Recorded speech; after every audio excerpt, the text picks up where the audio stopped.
My self Anand sir from Kota Rajasthan, your physics mentor. देखिए बच्चों, हम लोग काफ़ी हद तक SHM कंप्लीट कर चुके हैं। अब हम जो जो इसके लास्ट पोर्शन में आ रहे हैं उसमें हम डैम्प्ड ऑसिलेशंस के बारे में पढ़ेंगे।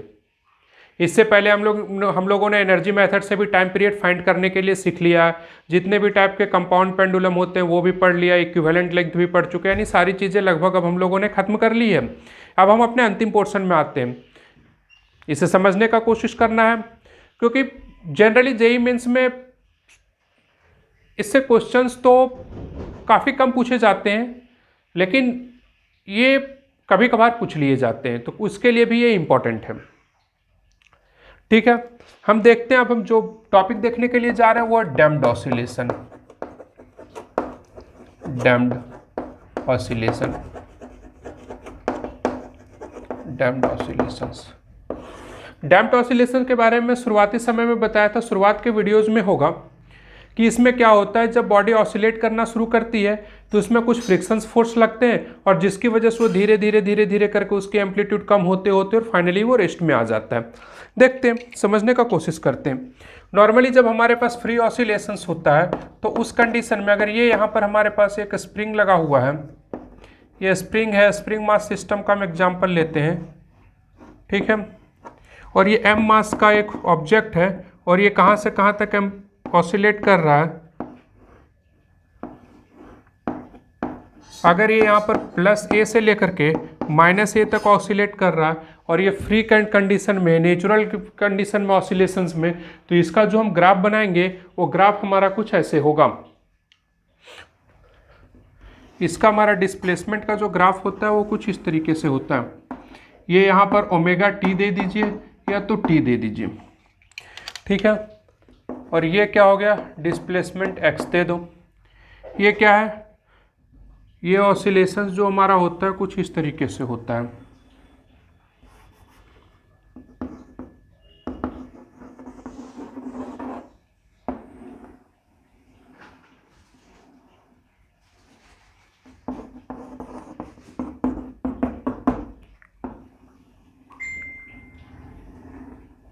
ठीक है, ये इधर क्या हो गया +a, और इधर क्या हो गया -a, और ये हो गया इक्विलिब्रियम पॉइंट।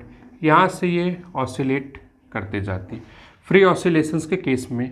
तो y इज इक्वल टू, या तो हम इसे लिख सकते हैं x is equal to a sine of ω_t। यहाँ पर t लिखिए, ω_t लिखिए, क्योंकि x जो है प्रोपोर्शनल साइन के साथ में t ω_t कुछ भी चलेगा, ठीक है। ये क्या आ गया, when damping is not present, undamped oscillations. ये जो हमारा अनडैम्प्ड ऑसिलेशंस के बारे में बता रहा है, अनडैम्प्ड ऑसिलेशंस हो, ठीक है। अब हम क्या करते हैं, इसे एक विस्कस मीडियम पर दे देते हैं। अब ये कहीं कोई विस्कस मीडियम में आ गया, ठीक है। When block is inserted in dense medium. अब जब हम यहाँ पर कहते हैं when block is inserted in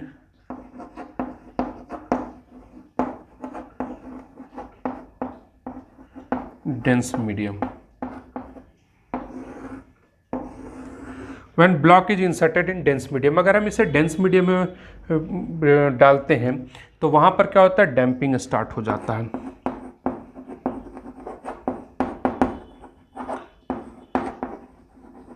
damping start होता है, और इसमें होता क्या है,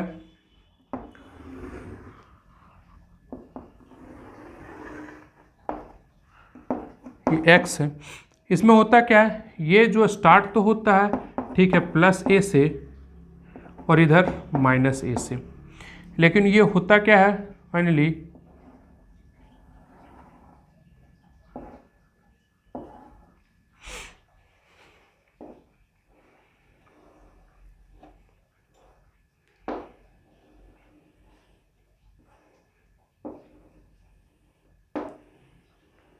और ये फाइनली यहाँ रेस्ट में आ जाता है। तो ये जो है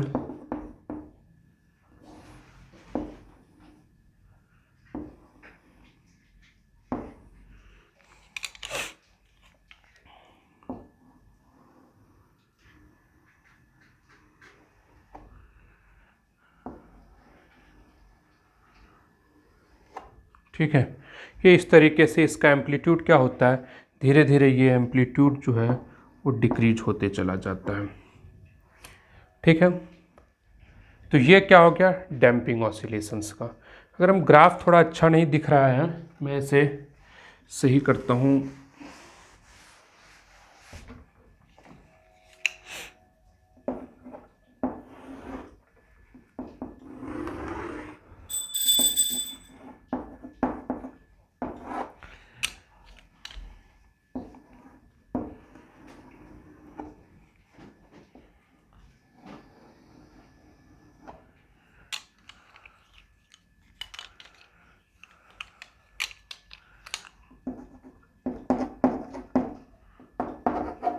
माइनस ए ग्राफ यहाँ से जो है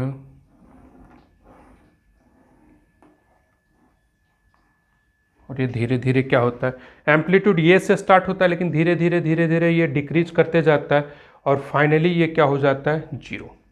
ठीक है, तो ऐसा होता क्यों है, सबसे पहले देखते हैं ऐसा होता क्यों। आप सिंपल सी बात है, आप प्रैक्टिकल लाइफ में आइए और आप एक सिंपल पेंडुलम को यहाँ से डेविएट करके छोड़ दीजिए, फिर क्या होगा धीरे धीरे करते करते पहले इसका एम्पलीट्यूड काफ़ी ज़्यादा रहेगा, फिर थोड़ा कम होगा, फिर थोड़ा कम होगा और फाइनली क्या आ जाएगा, ये रेस्ट में आ जाएगा। बस ये यहीं पर इसी चीज़ को रिप्रेजेंट हो रहा है।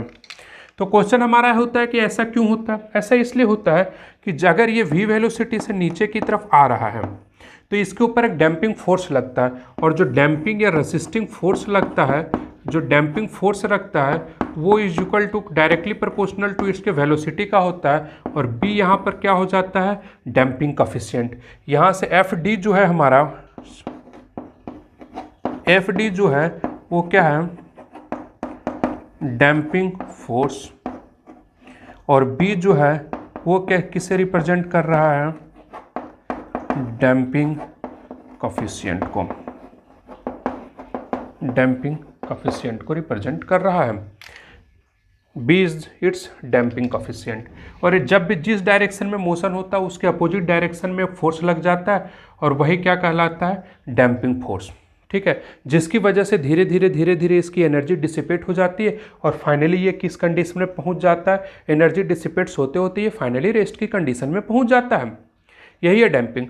अब हमारे पास क्वेश्चन आता है ये डैम्पिंग है तो इसका इक्वेशंस क्या होगा। ये तो एम्पलीट्यूड धीरे धीरे डिक्रीज करते जा रही है, तो इसकी जो एम्पलीट्यूड होती है, चलिए अब मैं ऊपर के पोर्शन को हटाता हूँ, जो अनडैम्प्ड ऑसिलेशन है उसे मैं हटा रहा हूँ।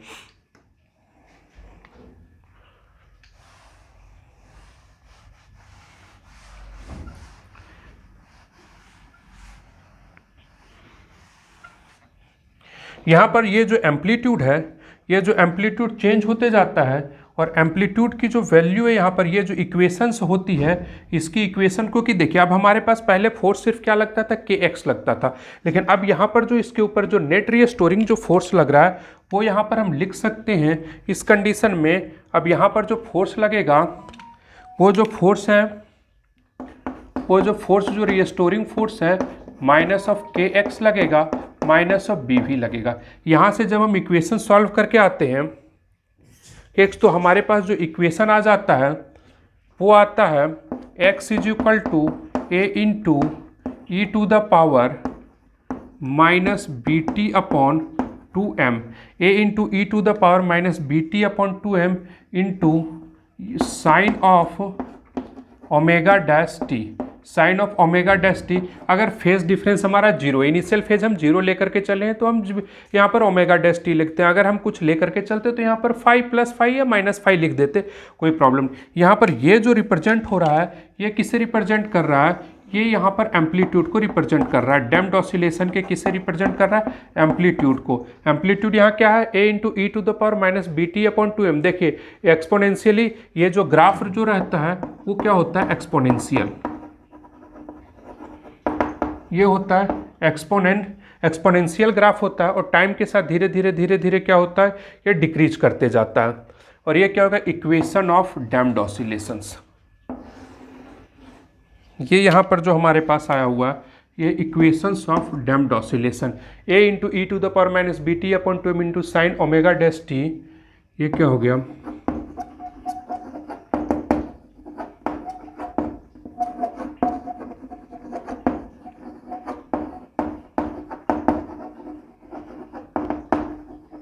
ये हो गया इक्वेशन ऑफ डैम्प्ड ऑसिलेशन, ठीक है। और यहाँ पर जो हमारे पास ओमेगा डैश आया है, उस ओमेगा डैश की जो वैल्यू होगी, उस ओमेगा डैश की वैल्यू लिखते हैं यहाँ पर। जो ये ओमेगा डैश है, इस डैम्प्ड ऑसिलेशन की जो एंगुलर फ्रीक्वेंसी है, वो एंगुलर फ्रीक्वेंसी हो जाएगी omega dash is equal to root under के by m minus of b square bye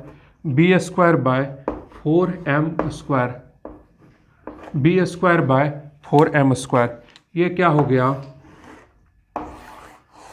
ये angular frequency of damped oscillation, ये हो गया आपका angular frequency of damped oscillation. यही है आपका डैम्प्ड ऑसिलेशन, ठीक है। यहाँ तक किसी तरह का डाउट है क्या, इसमें क्या चेंज आ गया? मेनली आपको जो इंपॉर्टेंट है वो रिजल्ट याद रखना है, इसका एम्पलीट्यूड कैसे वेरी करता है, a is equal to e⁻⁻ ठीक है। इसका ओमेगा डैश क्या हो जाता है, इसकी जो एंगुलर फ्रीक्वेंसी होती है वो होती है √k/m-b² ठीक है। अब सोचने और समझने वाली बात यह है कि क्या डैम्प्ड ऑसिलेशंस को क्या हम फ्री और नेचुरल ऑसिलेशन में कन्वर्ट कर सकते हैं? हाँ, तो हाँ कर सकते हैं, नेचुरल ऑसिलेशन में कन्वर्ट कर। उसके लिए हमें एक नया टर्मिनोलॉजी स्टार्ट होती है, फोर्स्ड ऑसिलेशन। अब जितना यहाँ पर ये रेजिस्टिंग फोर्स, जितना ये डैम्पिंग फोर्स अपोजिट डायरेक्शन में फोर्स लगा रहा है, उतना ही अगर फोर्स हम सेम डायरेक्शन में अप्लाई कर देते हैं तो क्या होगा, जो एनर्जी यहाँ से डिसिपेट हो रही है इस SHM की, वही एनर्जी हम क्या करेंगे, इसे सप्लाई कर देंगे। अब जितना किसी से आप एनर्जी ले रहे हैं, उतना अगर आप बाहर से उसे सप्लाई कर दिया जाएगा तो फिर तो उसकी एनर्जी कांस्टेंट रहेगी।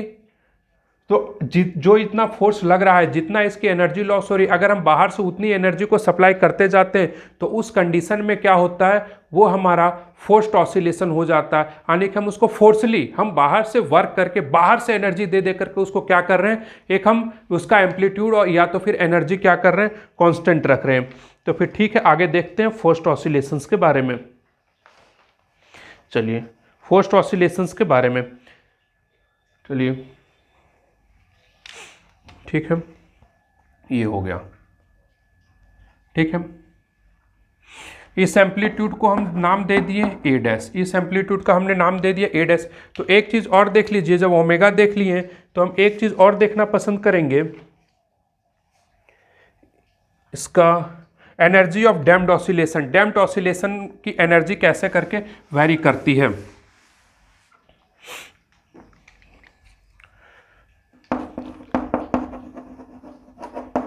Energy of damped oscillation,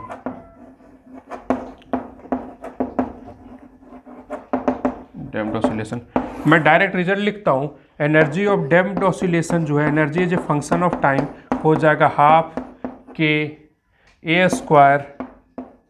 into e⁻⁻bt/m, e⁻⁻bt/m। ये क्या हो गया, एनर्जी ऑफ डैम्प्ड ऑसिलेशन। के क्या है यहाँ के, यहाँ पर इसका, इस स्प्रिंग का स्प्रिंग कांस्टेंट है। जो आपके पास स्प्रिंग गिवन है, उस स्प्रिंग का ये क्या है, स्प्रिंग कांस्टेंट है। एनर्जी ऑफ डैम्प्ड ऑसिलेशन के ½ e⁻⁻bt/m। जैसे जैसे टाइम बढ़ता जाएगा वैसे वैसे एनर्जी डिक्रीज करते जाएगी और फाइनली क्या हो जाएगी, 0। ठीक है, यहाँ तक नोट डाउन कीजिए, फिर आगे देखते हैं।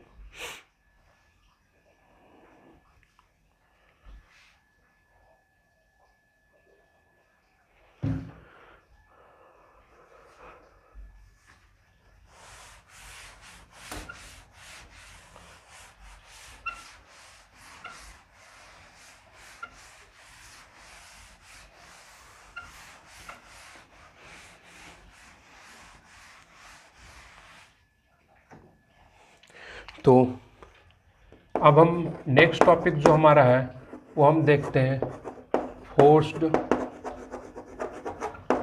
ऑसिलेशन। फोर्स्ड ऑसिलेशन, इसमें क्या होता है, हमने भी बताया कि जो डैम्पिंग हो रहा था तो उसी हिसाब से हम क्या करते हैं, अपनी इधर से एनर्जी या वर्क डन करते चलते हैं। तो उस कंडीशन में क्या हुआ है, जब हम इधर से वर्क डन उसी हिसाब से हम फोर्स देते जाएंगे तो वो क्या होगा, अपना नेचुरल लेंथ यानी उसकी एम्पलीट्यूड जो है कांस्टेंट रहेगी, एनर्जी कांस्टेंट रहेगी। तो इसके लिए हमें क्या, पेरियोडिक फोर्स गिवन का, तो हमें पेरियोडिक फोर्स देना पड़ता है। तो by using an external force, by using an external force by using an external force, F external is equal to F naught cos of omega d into T. यहाँ पर omega D क्या हो गया, driving frequency of external force. Omega D क्या हो गया, driving frequency of external force. ये क्या हो गया, driving frequency of external force. तो अगर हम इस एक्सटर्नल फोर्स से सप्लाई करते रहते हैं तो उस कंडीशन में क्या होगा, एम्पलीट्यूड इसका क्या रहेगा, कांस्टेंट रहेगा। Then amplitude of SHM,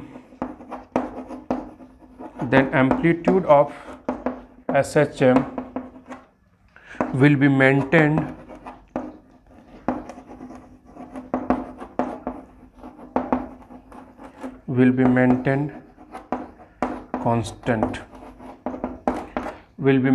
constant. ठीक है, तो इसमें एम्पलीट्यूड जो रहेगा वो हमेशा कांस्टेंट मेंटेन रहेगा। तो यहाँ पर जो इसका इक्वेशन हो जाएगा, तो ये जो एक फोर्स्ड ऑसिलेशंस का हमारा जो इक्वेशन होगा वो होगा x is equal to a sine of omega d into t plus five. x is equal to a sine omega d into t plus five. यहाँ पर ओमेगा डी जो होगा वो driving frequency of applied oscillations force. यहाँ पर जो omega d जो हम लिखेंगे वो हो जाएगा हमारा driving frequency of applied oscillations force. ठीक है, तो यहाँ से हम सबसे पहले जो इक्वेशन डिराइव करके मैं इस डायरेक्ट रिजल्ट के ऊपर आता हूँ, क्योंकि इसका जो डेरिवेशन है वो किसी भी तरह से आपके लिए इम्पॉर्टेंट नहीं है। अपने सिलेबस जेईई मेन और नीट के लिए, बोर्ड के लिए इम्पॉर्टेंट नहीं है। हम इसके डायरेक्ट रिजल्ट के ऊपर आते हैं। तो यहाँ पर जो एम्पलीट्यूड होगा उस एम्पलीट्यूड को लिखेंगे एफ नॉट, इस फोर्स का maximum value amplitude F naught upon root under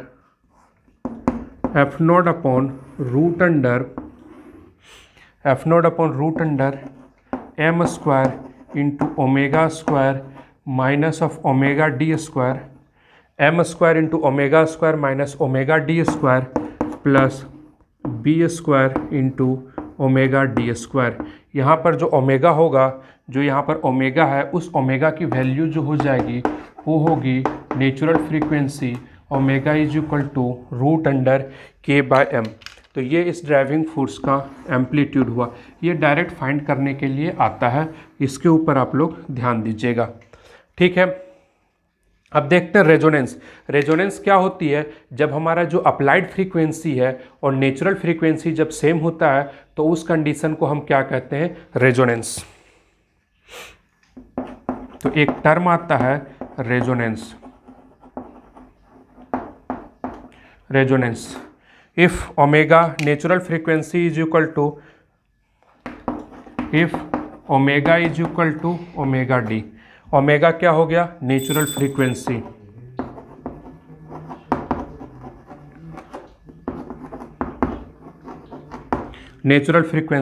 और ओमेगा डी क्या हो गया, ड्राइविंग फ्रीक्वेंसी।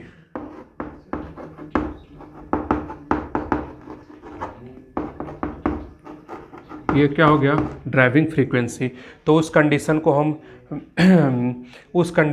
क्या कहते हैं, उस कंडीशन को हम क्या कहते हैं, रेजोनेंस। रेजोनेंस के कंडीशन में एम्पलीट्यूड जो रहती है वो काफ़ी हाई हो जाती है, क्योंकि ये पूरा का पूरा टर्म जीरो रहता है, और इस कंडीशन में जो हमारा एम्पलीट्यूड आता है वो आ जाता है एफ नॉट अपॉन, यहाँ पर ये टर्म जीरो हो गया, तो और यहाँ पर क्या आ गया, बी इंटू, यहाँ पर क्या आ गया, F naught upon B into omega D. और एक इसकी वैल्यू का क्या होती है, काफ़ी लार्ज होती है। ठीक है, तो इस तरह से आपका फोर्स्ड ऑसिलेशन और डैम्प्ड ऑसिलेशन दोनों कंप्लीट होता है। अब हम आगे देखते हैं, कुछ छोटे छोटे और टॉपिक्स हैं एसएचएम के, उसको एक बार देख लेते हैं, फिर एसएचएम कंप्लीट करेंगे। ठीक है,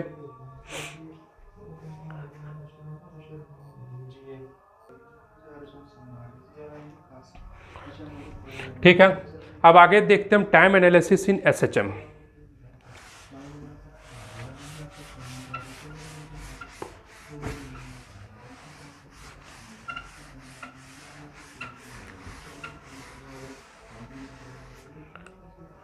देखिए अब जो हम टॉपिक्स देखने के लिए जा रहे हैं वो सारे जो क्वेश्चन वो नीट और जेई में उससे लगभग उन सारे टॉपिक्स से क्वेश्चंस आया करते हैं, उसके बारे में हम डिस्कस करते हैं कुछ एक टॉपिक्स। ठीक है, टाइम एनालिसिस इन एसएचए।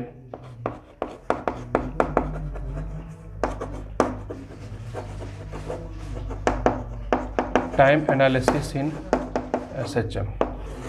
देखिए समझने वाली बात ये है, ध्यान से समझिए कि ये यहाँ से ये कोई मीन पोजीशन है, यहाँ से ये एसएचएम हो रहा है, ये क्या है प्लस ए, और ये यहाँ पर क्या हो गया ये माइनस ए।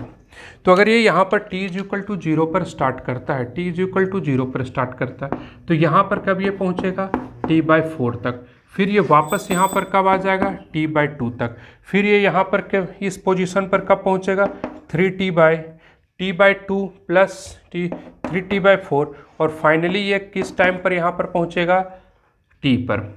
ठीक है, हम इस तरीके से भी देख सकते हैं, अगर यहाँ से अगर एंगल के तरीके से देखा जाए तो अगर हम इसे सर्कुलर फॉर्म में देखें, एंगल के तरीके से समझने का कोशिश करें, तो देखिए ये मीन पोजीशन से स्टार्ट करता है, ये हमारा क्या हो गया, ये हमारा प्लस ये हुआ, और ये हमारा क्या हो गया माइनस ये हमारा क्या हो गया मीन पोजीशन, ये मीन पोजीशन है।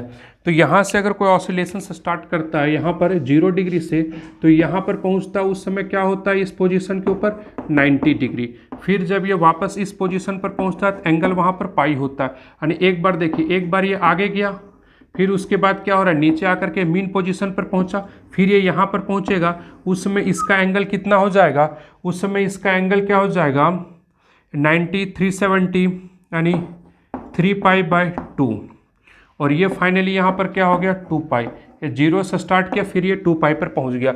उसी तरह से हम यहाँ से देख सकते हैं ये यहाँ से चला, सबसे पहले देखिए ये जब मीन पोजीशन पर प्लस ए पर पहुँचेगा उस समय इसका जो पोजीशन रहेगा वो हम कह सकते हैं कि ये π/2 पर रहेगा। ठीक है, उसके बाद फिर से ये वापस आएगा तो उस समय जो इसका पोजीशन रहेगा ये इस पोजीशन को हम क्या कह सकते हैं पाई। फिर उसके बाद क्या है पाई के बाद फिर ये जब नीचे आएगा उस समय जो है ये जो पोजीशन रहेगा, देखिए अभी यहाँ से ऊपर गया π/2, फिर ये नीचे आया इस ये पोजीशन पर पाई है, इस पोजीशन पर जब ये पहुँचेगा तो ये एंगल हम इसका पोजीशन क्या बोलेंगे, कितना एंगल कवर किया है 3π/2, और उसके बाद फिर ये वापस इस पोजीशन पर पहुँचेगा तो हम इसे क्या कहेंगे 2π, यानी एक एसएचएम कंप्लीट कर लिया है। अगर टाइम के फॉर्म में हम कहना चाहिए तो ये 0 टाइम पर है, यहाँ पर ये कब पहुँचा t/4 पर, इस समय ये इस पोजीशन के ऊपर वो कब पहुँचा है t/2 पर, यहाँ पर कब पहुँचा है ये 3t/4 पर, और ये वापस यहाँ पर क्या पहुँचा है टाइम पीरियड पर t। तो अब देखिए इसे यहाँ से यहाँ तक पहुँचने में कितना टाइम लग रहा है t/4।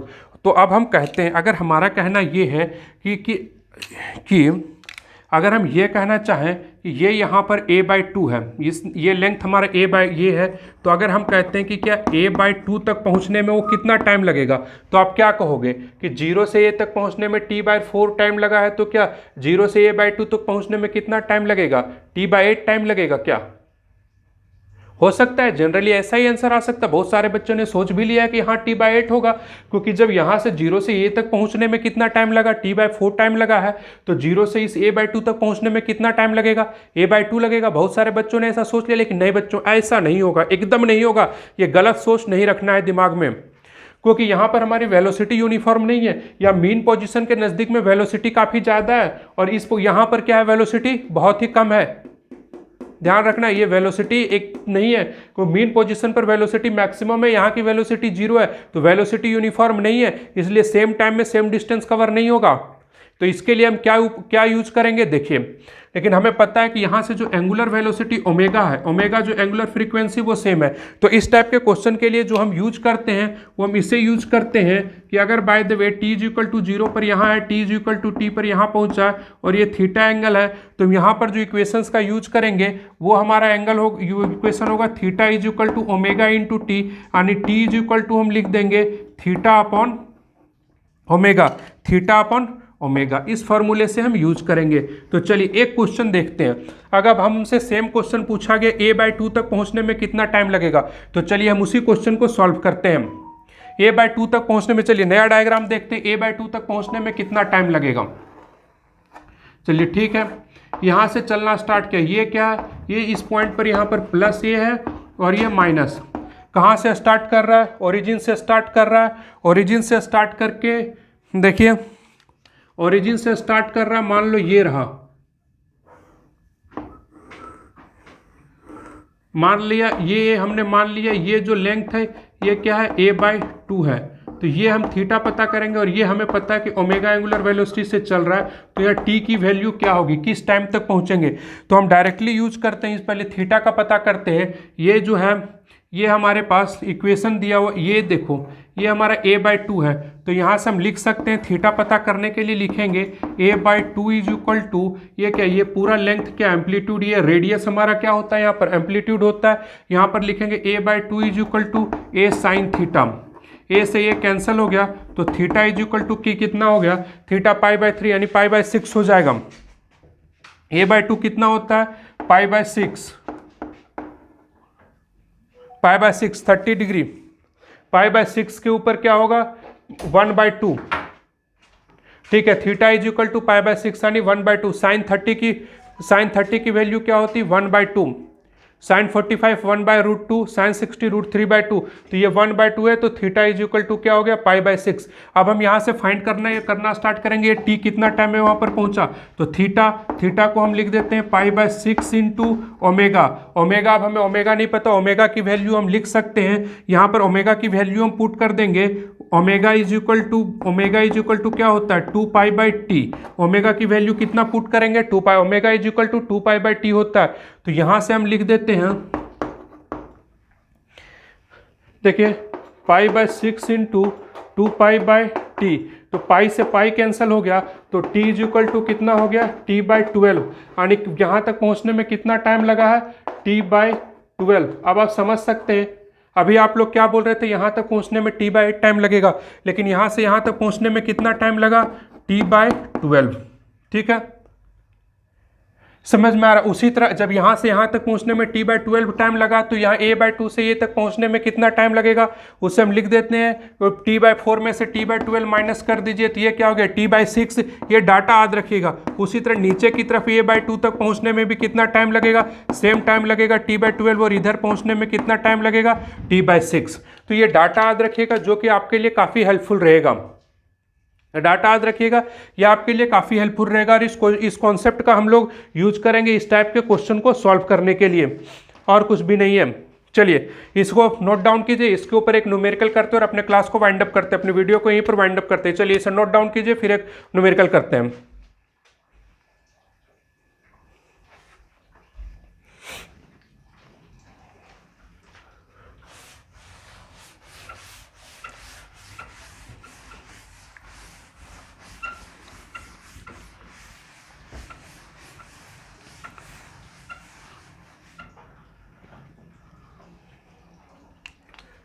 देखिए क्या बोला जा रहा है, दो बॉडी एसएचएम कर रहा है, ठीक है, दो बॉडी एसएचएम कर रहा है।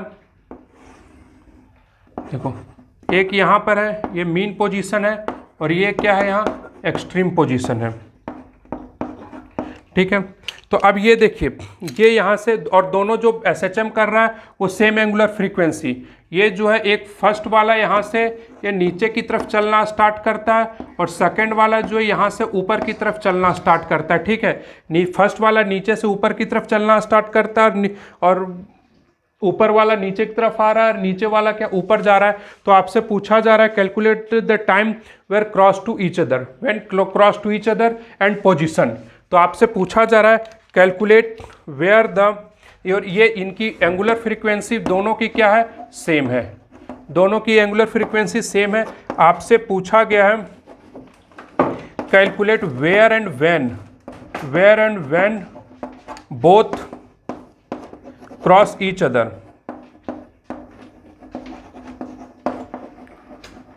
कब और कहां दोनों एक दूसरे को क्रॉस कर जाएंगे, ठीक है। तो आप लोग क्या एम्पलीट्यूड यहाँ से यहाँ तक की दूरी है, तो आपके दिमाग में तुरंत क्लिक कर गया कहाँ पर क्रॉस करेंगे a/2 पर, नहीं, गलत, एकदम नहीं। क्योंकि आपको फिर से ध्यान होना चाहिए मीन पोजीशन के ऊपर वेलोसिटी क्या होती है, मैक्सिमम होती है, और यहाँ पर ये क्या वेलोसिटी क्या होती है, मिनिमम। मिनिमम यानी कि 0 होती है। तो ये बहुत ही तेजी से आगे बढ़ेगा, बहुत ही स्लोली, और ऊपर से एक वन जो है बहुत ही स्लो मोशन में आगे की तरफ आएगा। तो दोनों एक साथ, दोनों एक हाफ डिस्टेंस नहीं कवर कर पाएंगे। ये ज्यादा वेलोसिटी होने की वजह से ये ज्यादा आगे की तरफ जाएगा। ये चीज तो दिमाग में क्लियर रहना चाहिए, ठीक है।